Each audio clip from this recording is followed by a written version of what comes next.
Saudara, setelah diumumkan sebagai Technical Advisor PSSI, Jordi Krufi resmi diperkenalkan ke publik Selasa sore. Dalam konferensi pers, Jordi menjelaskan utamanya adalah menganalisis karakteristik pesepak bola Indonesia dan mencari sosok direktur teknis yang tepat. Technical Advisor PSSI Jordi Cruyff resmi diperkenalkan kepada publik pada Selasa sore di Jakarta. Ini merupakan kemunculan pertama Cruyff di hadapan publik setelah tiba di Jakarta pada Minggu sore. Sebagai Technical Advisor, anak legenda timnas Belanda Johan Cruyff akan bertugas membangun fondasi sepak bola Indonesia. Ada beberapa aspek yang jadi sorotan, diantaranya penyesuaian filosofi sepak bola Indonesia, peningkatan kualitas pelatih di segala kelompok umur, serta memaksimalkan potensi pemain sejak dini. Sementara terdekat, Jordi harus segera membantu PSSI menemukan sosok direktur teknik yang tepat.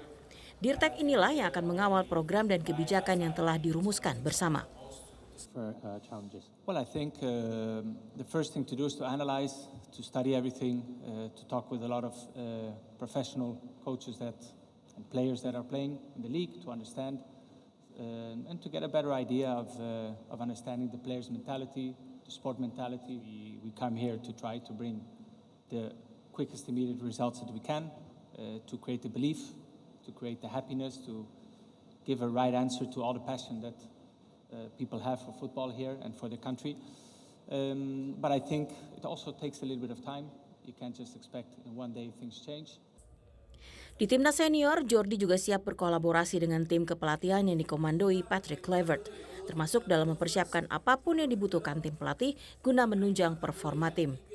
Angga Nuriski, Feriska Immanuel, Kompas TV Jakarta.